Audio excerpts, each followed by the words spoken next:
दर्शाया जाता है। मटके में पानी ठंडा करना और खाना बनाना कई पुरानी किताबों में इसका चित्रण मिलता है। आज भी भारत के कई इलाकों में मटकों का बहुत चलन देखा जा सकता है। अब आप लोग सोच रहे होंगे कि मैं आपको ये जानकारी क्यों दे रहा हूँ। दोस्तों, जहाँ एक और मटका अच्छे कामों के लिए इस्तेमाल में लिया जाता है, तो वहीं काला जादू और टोना टोटका करने वाले लोग भी इसे अपनी काली विद्या का बल दिखाने, किसी के ऊपर से आत्मा को हटाने और उसे कैद करने आदि कामों के लिए इस्तेमाल में लेते हैं। साधारण सा दिखने वाला एक मटका आखिर कितना खतरनाक हो सकता है, इस बात का अंदाजा मुझे तब लगा जब बचपन में एक छोटी सी गलती की वजह से मेरे दोस्त की जान पर बनाई।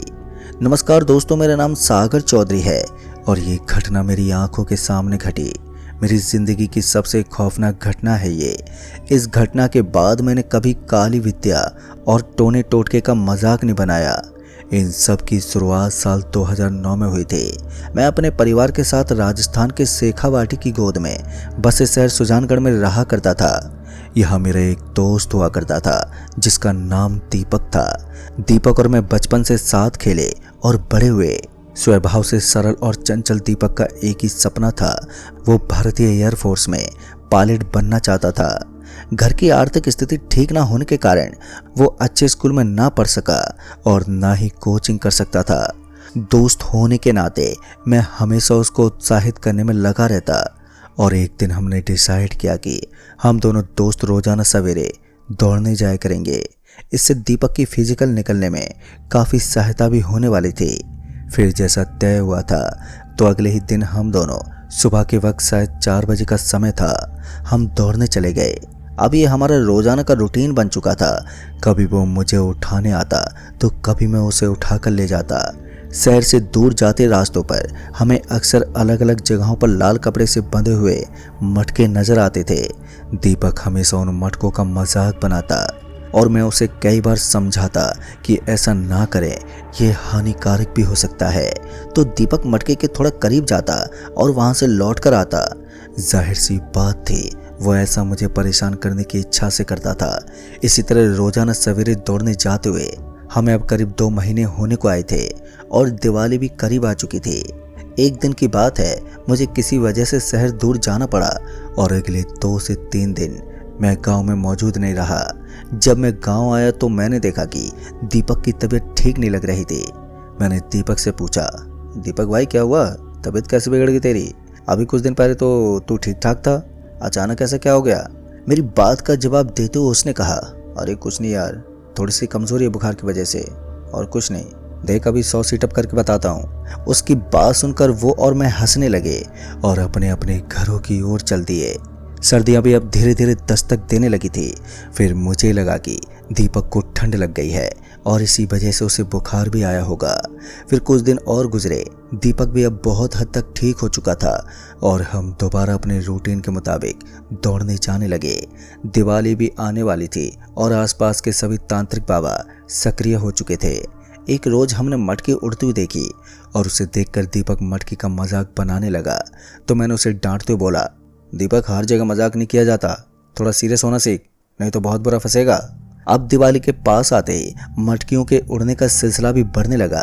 एक शाम की बात है, मैं दादाजी के साथ बैठा उन्हें इस बारे में बता ही रहा था कि कैसे हम रोज मटकियों को उड़ता हुआ देखते हैं। तो दादाजी पहले तो मेरी तरफ देखकर थोड़ा सा मुस्कुराए और फिर मुझे एक कहानी सुनाने लगे। दरअसल दादाजी ने बताया कि जब मैं तुम्हारी उम्र का था तो मैं भी कई बार इन मटकियों को उड़ता हुआ देखा करता था। हमारे गांव में उस समय एक अघोरी बाबा रहा करते थे। वो ज़्यादातर शमशान भूमि में ही रहते थे और वहीं पर अपनी तपस्या किया करते। मैं हमेशा ही बहुत उत्सुकता से उन्हें देखा करता। एक दिन मैंने उनसे कहा, बाबा आप मुझे भी अपनी शरण में ले लीजिए। इतना सुनकर वो हंसते बोले, बेटा अभी तुम बहुत छोटे हो और ये सब तुम्हारे काम का नहीं है, पर फिर भी अगर तुमने अपना मन बना ही लिया है तो अगली अमावस को ठीक रात के 1:30 बजे मेरे पास आ जाना।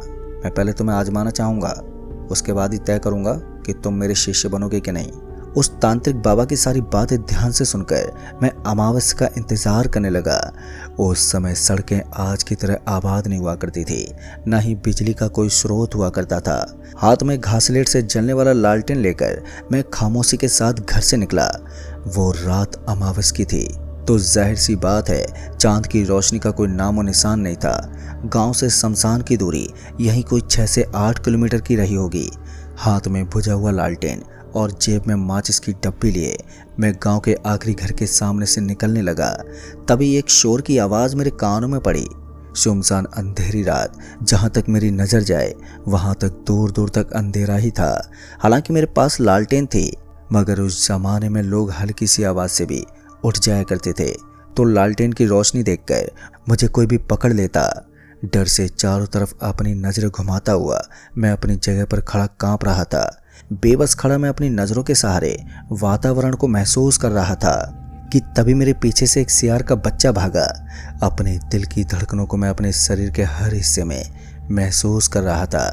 अमावस की रात कुछ होती भी ऐसी है। दूर तक फैला अंधेरा अपने अंदर सब कुछ निगल लेता है और भूतों पिशाचों की कहानियाँ इस डर को बढ़ाने में बखूबी अपनी भूमिका निभाया करती हैं। मैं सहमा सा अपनी जगह पर खड़ा रहा और थोड़ी देर सब कुछ देखने और समझने के बाद दोबारा अपनी मंजिल की ओर बढ़ चला। गांव की सीमा से बाहर निकलते ही मैंने सबसे पहला काम लालटेन को जलाने का किया, पर अमावस की रात हो और बिना किसी परेशानी के काम हो जाए ऐसा मुमकिन ही नहीं होता। मैंने जैसे लालटेन को जलाने के लिए माचिस की काठी जलाई, तभी हवा का एक तेज झोंका आया और उसे बुझाकर चला गया। हवा के उस झोंके ने मेरे शरीर में एक सिरहंसी दौड़ा दी। बार बार मैं माचिस जलाता और चलती हवाएं उसे बुझा देती। पेड़ों के बीच से गुजरने वाली हवाएं भिन्न भिन्न आवाज़ों का निर्माण करती और हर आवाज़ के साथ मेरा डर बढ़ता चला जाता। आखिरकार कुछ मिनटों की मेहनत से मैंने लालटेन में आग जला ही ली। अब अंधेरे में रोशनी का स्रोत मेरे पास उपलब्ध था, जो मेरे भीतर ठहरे उस डर को थोड़ा कम करने में सक्षम था। कुछ देर सुनसान रास्तों से गुजरने के बाद मैं शमशान के बहुत ही करीब पहुंचा। वहां पहुंचकर मैं रुक गया और मेरी हिम्मत अब जवाब देने लगी थी। शमशान भूमि से आती आवाज़ें मेरे दिल में भय की लहर पैदा कर रही थी। चारों तरफ अंधेरा और अजीब सी शांति, न किसी पक्षी और न ही कीड़े और झिंगुरों की आवाज़। इस सन्नाटे को चीरते हुए बाबा की तब की आवाज़ सुनाई पड़ रही थी। भगवान का नाम लेकर मैंने अपने कदम शमशान भूमि में रखे ही थे कि असामान्य रूप से मेरा लालटेन बुझ गया। मैं भय से भरे चेहरे को लेकर बाबा की ओर बढ़ा। मुझे अपने सामने खड़ा देख बाबा ने कोई प्रतिक्रिया नहीं दी थी। मुझे बैठने का इशारा कर वो अपना तप पूरा करने लगे और आधे घंटे तक मैं उन्हें बैठकर देखता रहा। तब खत्म कर बाबा बोले, समय का पाबंद है, अच्छा हुआ तूने समय बर्बाद नहीं किया। बता, तैयार होकर आया है अपने जीवन की अब तक की सबसे बड़ी परीक्षा के लिए। तभी आत्मविश्वास से भरी अपनी चमकती आंखों से मैंने बाबा की ओर देखते हुए बात का जवाब दिया, बाबा मैं पूरी तरह से तैयार हूँ, मुझे बस आपकी शरण चाहिए। मुझे भी आपकी तरह लोगों की भलाई करनी है। मेरे अंदर आत्मविश्वास को देखते हुए बाबा के चेहरे पर हल्की सी मुस्कान आ गई। इसके तुरंत बाद ही बाबा ने मुझे कुछ निर्देश दिए। अपने कपड़े उतारो और आग के बिल्कुल सामने बैठ जाओ। जब तक मैं ना कहूँ आंखें खोलने की गलती मत करना, चाहे कुछ भी हो जाए। भस्म के घेरे से बाहर जाने की सोचना भी मत, अन्यथा तुम्हें जान की हानि भी हो सकती है। आज रात तुम्हें ऐसे दृश्य देखने को मिलेंगे जो तुम्हें जिंदगी भर याद रहने वाले हैं। बाबा के सभी निर्देशों को ध्यान से सुनकर मैंने अपने कपड़े उतारे और निर्देश अनुसार भस्म के घेरे में बैठ गया। नग्न अवस्था में बैठा मैं ठंड से ठिठुरने लगा। अभी कुछ ही देरी हुई थी कि मुझे ऐसा लगने लगा जैसे मेरे पीछे कई सारे लोग बातें कर रहे हैं। धीरे धीरे वो बातों की आवाज़ दर्द और तकलीफ में चिल्लाने की आवाज़ों में बदल गई। वक्त का तो कुछ पता नहीं, लेकिन थोड़ी देर में वो आवाज़ें मेरे कानों में इस कदर आने लगी जैसे कि वो सब मेरे ही पीछे खड़े होकर चीख रहे हों। बाबा ने मुझे फिर से अपनी आंखें खोलने को कहा। मैंने भरी दिल से हिम्मत करते हुए धीरे धीरे अपनी आंखों को खोला तो मैंने देखा कि सामने बाबा बैठे हुए थे और उनके पीछे कई काली परछाइयाँ मंडरा रही थी। बाबा ने मुझे कुछ मंत्रों का उच्चारण करने को कहा। बाबा हवन कर रहे थे और मैं उनकी सहायता कर रहा था। अचानक से मेरे कंधों पर मुझे भारीपन महसूस होने लगा। मंत्रों का उच्चारण करते हुए ही मैंने पीछे पलट कर देखा तो मेरी सांसें हलक में अटक गईं। मेरे कंधे पर एक छोटा सा बच्चा बैठा था जिसके पैर जमीन को छू रहे थे। आंखों की जगह उसके चेहरे पर सिर्फ काले गड्ढे थे और चमड़ी चेहरे से लटक रही थी। इतना भयानक चेहरा मैंने अपनी जिंदगी में कभी नहीं देखा था। कुछ 3 घंटे बाद बाबा ने मुझसे बोला, कल ठीक 12 बजे आ जाना, आज की तेरी परीक्षा पूरी हुई।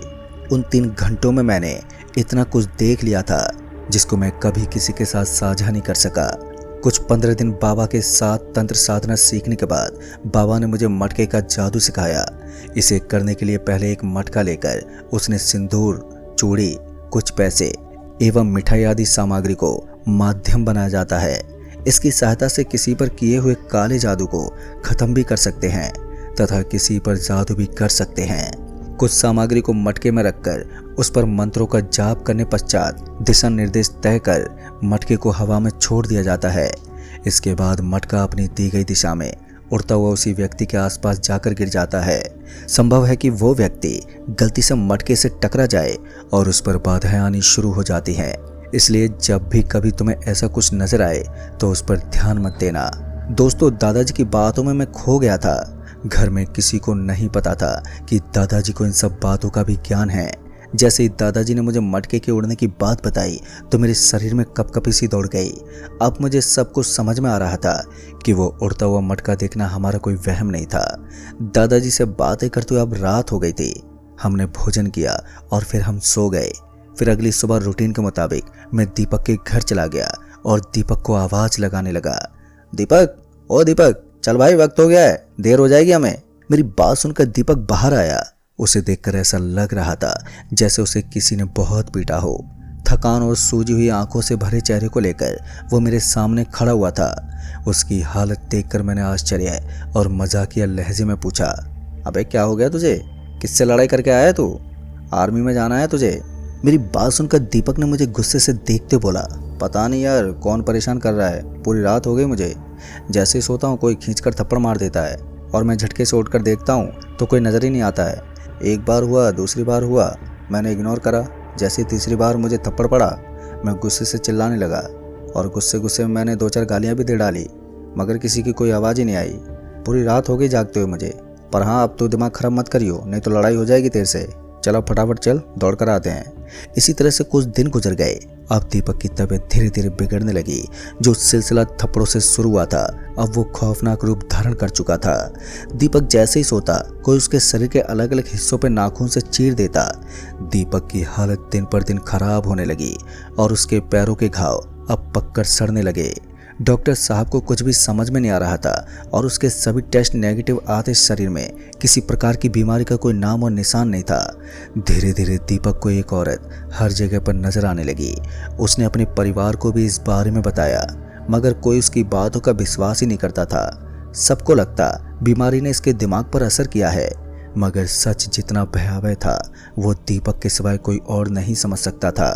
रोजाना डॉक्टर साहब आते, उसके घाव पर मरहम पट्टी करते और चले जाते। इसी तरह कई हफ्ते भी गुजर गए। अब दीपक को एक नज़दीकी अस्पताल में भर्ती कराया गया। किसी डॉक्टर को कुछ भी समझ में नहीं आ रहा था, तो दूसरी तरफ दीपक की हालत दिन पर दिन बिगड़ती जा रही थी। उसके अंग धीरे धीरे खराब होने लगे। उसका शरीर किसी भी दिन उसकी आत्मा को आज़ाद कर सकता था। इसी बीच दादाजी ने दीपक के पिता को फ़ोन करके उसे गाँव बुला लिया। बेमन से दीपक के पिता उसे गाँव लेकर आ गए। दादाजी अगली सुबह ही दीपक के घर चले गए। उन्होंने अपनी सारी शिक्षा का इस्तेमाल करके ये पता लगाया कि दीपक बीमार नहीं है, उस पर 3 आत्माओं का साया है। और कुछ दिन में दादाजी ने अपने एक साथी को भी बुला लिया और फिर पूजा पाठ के लिए सामग्री मंगाई गई। और फिर उसके बाद दीपक को दादाजी और उनके दोस्त के सामने बैठाया गया। मंत्रों की एक ऐसी लहर चली जो लगातार 3 घंटों तक बंद नहीं हुई। अचानक कमरे का माहौल बदल गया। दीपक ने अपने सिर को जोर जोर से हिलाना शुरू किया। कमरे के भीतर सन्नाटा पसर गया। मंत्रों की आवाज धीरे धीरे करके दबने लगी और अचानक ही ठंडी सी एक हवा की लहर बंद कमरे में घूमने लगी। डर और खौफ का ऐसा मंजर उस कमरे में पसरा हुआ था जैसे अपनी मौत सामने खड़ी हुई हो। उस मंजर के बीच दीपक के चेहरे पर धीरे धीरे ऐसी खौफनाक मुस्कान छाने लगी मानो अभी वो उठकर सबकी जान ले लेगा। दादाजी और उनके दोस्त हर तरफ से कोशिश कर रहे थे ताकि उसके अंदर की आत्मा जाहिर हो सके। आखिरकार दीपक के अंदर भरी आत्माओं ने अपनी मौजूदगी को जाहिर किया और तीनों एक साथ बोले। उस शांत माहौल में अचानक उस भयानक आवाज ने मेरे रोंगटे खड़े कर दिए। मेरा सारा शरीर कांपने लगा। मुझे हिम्मत देते हुए दादाजी ने दीपक के अंदर बसी उन आत्माओं से पूछा, कौन हो तुम? क्यों इस बच्चे को परेशान कर रही हो? आखिर तुम चाहती क्या हो इस नादान बच्चे से? दादाजी की गुस्से भरी आवाज़ सुनकर दीपक ने एक औरत की आवाज़ में बोला, मेरा नाम आभा है। मेरे साथ मेरा पति और मेरा बच्चा भी है। हमें किसी और के लिए छोड़ा गया था, लेकिन इस शैतान बच्चे ने मटके को लात मारकर तोड़ दिया जिसके सहारे हमें भेजा गया था। इसने फिर उस टूटे हुए मटके के अंदर से पैसे भी चुरा लिए और मेरे श्रृंगार की वस्तु को भी इधर उधर फेंक दिया और फिर उस टूटे हुए मटके पर पेशाब कर दिया। और ये सब करके इस लड़के को सुकून नहीं मिला तो इसने हमारी बेइज्जती की और जो पैसा इसने चुराया था उसका भी इसने गलत इस्तेमाल कर लिया। इतना सुनकर दादाजी के दोस्त ने उससे कहा, जो इसने किया वो गलत था, लेकिन ये बच्चा है, इससे गलती हुई है, मगर तुम समझदार हो, तुम्हें इसे माफ़ कर देना चाहिए। काफ़ी देर तक दोनों की बातचीत चलती रही मगर कोई निष्कर्ष नहीं निकला। फिर अगले दिन पर बात को टालकर सब अपने घर पहुंच गए और जैसे जैसे रात गहरी होती गई तो वैसे वैसे दीपक की तबीयत बिगड़ने लगी। उस आत्मा ने दीपक के शरीर पर पूरी तरह से कब्जा कर लिया। रात काफ़ी गहरी और काली हो चुकी थी। सन्नाटे ने पूरे गांव को अपने अंदर समेट लिया था। रूह कपकपा देने वाले सन्नाटे के बीच दीपक पूरी तरह से नग्न अवस्था में चीखता हुआ अपने पैरों को घसीट घसीट कर गांव में चक्कर लगाने लगा। दर्द से बेहाल उसका चेहरा इतना भयावह हो चुका था मानो कोई कमज़ोर दिल वाला आदमी अगर उसे देख ले तो वही अपनी जान गंवा दे। दीपक की ऐसी हालत देख गांव वाले उसकी मदद के लिए आगे बढ़े मगर ना जाने कौन सी ऐसी शक्ति थी जो किसी को उसके करीब जाने नहीं दे रही थी। दादाजी अपने हाथ में रुद्राक्ष की माला लिए मंत्रों का जाप करते हुए दीपक की ओर बढ़े, लेकिन शायद आज दीपक को बचाना नामुमकिन सा हो चुका था। दीपक के हाथ से एक बार से दादाजी कई फीट दूर जाकर गिर पड़े। पत्थर से टकराने की वजह से उनका सिर फट गया। खून की तेज धार बहने लगी और दीपक उसी खून को अपने शरीर पर लगाकर नाचने लगा। इस दृश्य को देखकर पूरा गांव अपने अपने घरों की ओर दौड़ पड़ा। मैं अपनी खिड़की में खड़ा इस दृश्य को देख ही रहा था कि तभी दीपक ने मेरी ओर एक नज़र देखा। उसकी आंखों में डर और अफसोस का भाव मैं साफ साफ देख पा रहा था। उसकी आंखें मुझे इस प्रकार नजर आ रही थी जैसे वो मुझे कह रही हो, सागर मुझे बचा ले, मुझसे बहुत बड़ी गलती हो गई है। फिर इतने में ही दीपक ने जंगल की ओर भागना शुरू कर दिया। उसे तकलीफ में देख मैं भी टेंशन में हो चुका था। दीपक को पकड़ने की इच्छा से मैं उसके पीछे जंगल चला गया। अंधेरी रात में जंगल अलग ही खौफनाक रूप में नजर आ रहा था। सरसराती ठंडी हवाएं शरीर की एक एक हड्डी को ठिठोर रही थी। दिल की धड़कन रोक देने वाला सन्नाटा वातावरण में फैला हुआ था। डर से सहमा हुआ मैं चारों दिशाओं में दीपक को खोजने की नाकाम कोशिश में लगा हुआ था कि तभी अचानक मेरे कानों पर ठंडी सांसों का एहसास हुआ। इस एहसास से मेरा कलेजा मेरे मुंह तक आ गया था। डरते हुए मैंने धीरे धीरे अपनी गर्दन को पीछे मोड़कर देखा तो वहां पर कोई मौजूद ही नहीं था। कहीं ना कहीं मुझे अपने इंद्रियों द्वारा एहसास करा दिया गया था कि यह मेरे जीवन की आखिरी रात हो सकती है। मुझे जल्दी यहाँ से भाग जाना चाहिए, मगर मैं अपने दोस्त को मरता भी नहीं देख सकता था। आखिरकार मैंने एक मंत्र का जाप करते हुए अलग अलग दिशाओं में दीपक को खोजना शुरू कर दिया। दबे पांव जंगल में घूमते हुए मुझे अब करीबन 2 घंटे होने वाले थे। अपने दोस्त को खोजने की उम्मीद अब लगभग खत्म होने वाली थी कि तभी मेरे कानों में दोबारा एक आवाज़ सुनाई पड़ी। वो किसी की जानवर के दर्द में चीखने की आवाज़ मुझे मालूम पड़ रही थी। मैंने अपने अंदर की सारी हिम्मत को इकट्ठा कर उस आवाज़ की ओर कदम बढ़ा दिए। करीबन 100 मीटर चलने के बाद मैंने एक भयावह दृश्य देखा। दीपक एक सियार के बच्चे का पेट फाड़कर उसके अंदर से मांस को चीरकर खा रहा था। उसे ऐसा करता देख मेरी जोरदार चीख निकल गई। पूरा जंगल मेरी चीख से गूंज उठा, मगर दीपक पर उसका कोई असर ही नहीं हुआ। दोस्तों, ये सब देखकर मैं समझ चुका था कि अब दीपक को बचा पाना मुमकिन ही नहीं है। फिर खुद को संभालते हुए मैंने एक महत्वपूर्ण फैसला लिया और पास पड़े एक बड़े से पत्थर को उठाकर दीपक के सिर पर दे मारा। बिना रुके कई बार करने की वजह से उसका सिर पूरी तरह से क्षतिग्रस्त हो चुका था और इसी के साथ दीपक की आत्मा भी उसका शरीर छोड़ चुकी थी। खून से लथपथ शरीर को लेकर मैं गांव पहुंचा और सबको बताया कि अब दीपक हमारे बीच नहीं रहा। दोस्तों, लोगों ने कई तरह की बातें भी बनाई, मगर अंततः सबने मिलकर दादाजी और दीपक का साथ अंतिम संस्कार किया और उसकी आत्मा की शांति की प्रार्थना की। पर दीपक आज भी मुझे अपने सपने में नजर आ जाता है। उसकी सुकून भरी आंखें और नरम मुस्कान ये साफ बयां करते हैं कि अब वो आज़ाद है। तो दोस्तों, इस कहानी में बस इतना ही। कहानी आपको पसंद आई हो तो वीडियो को लाइक, शेयर, कमेंट ज़रूर कर दें और साथ ही अगर आप चैनल पर नए हैं तो चैनल को भी सब्सक्राइब ज़रूर कर दें। तो मैं आपका दोस्त राजकुमार जल्द ही मिलूंगा ऐसी एक और सबसे दिल दहला देने वाली